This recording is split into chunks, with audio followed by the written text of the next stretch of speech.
Number 3 says a rubber ball is dropped from the top of a building.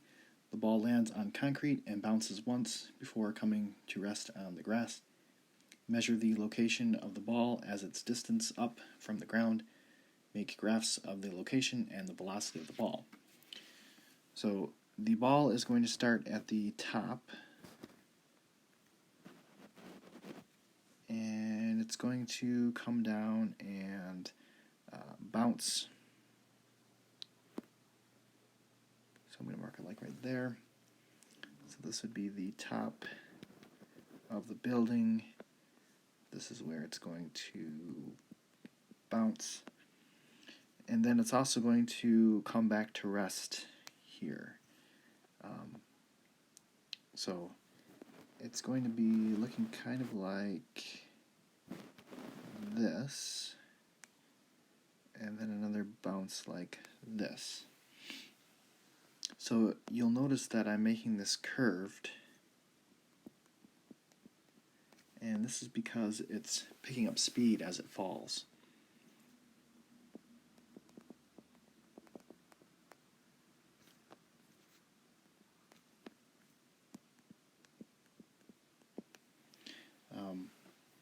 So there's naturally a curvature to it because it's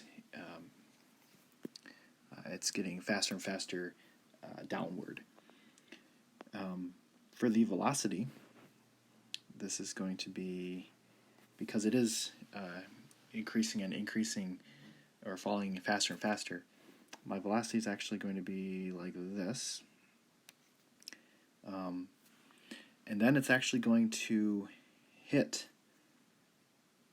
well, it's going to hit the ground, but then it's actually going to jump up all the way up here.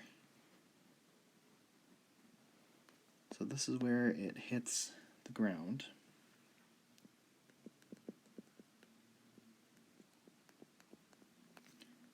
And this velocity here is increasingly negative.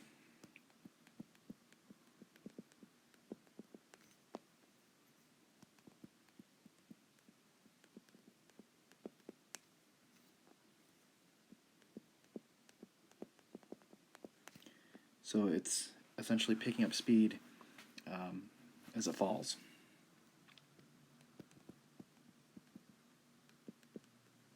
Again, this is corresponding to the first part of the first graph as well. Again, the two graphs correspond with each other.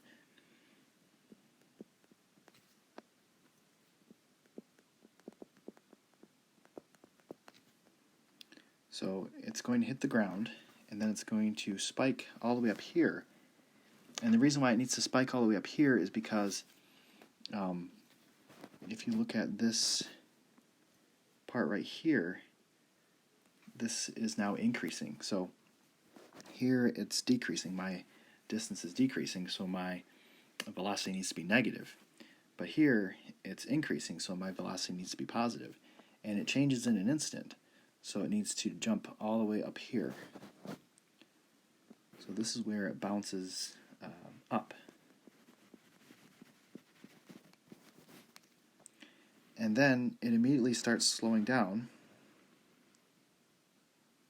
until it hits here. So this is slowing down. And then there is a part in the air where it's technically has a velocity of 0. So it stops moving at that very top of the peak. So that's going to be right here. And then, so it's slowing down, then this is the peak in midair, where the velocity is 0. And then it starts coming back down.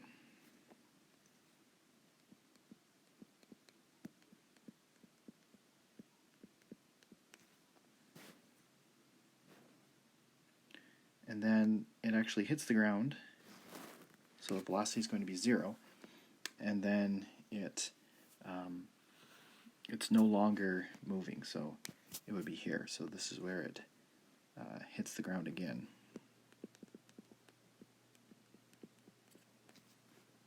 So again, these are quite tricky problems,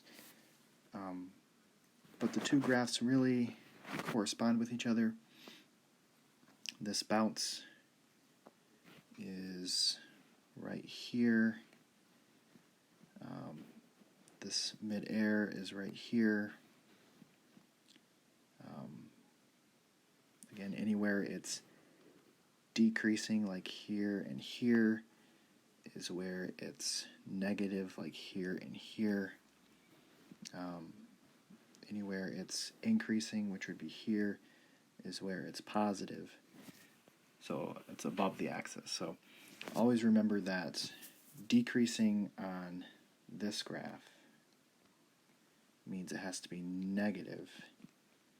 Increasing on this graph, meaning you're going up, needs to be positive here. So that's really how they correspond with each other.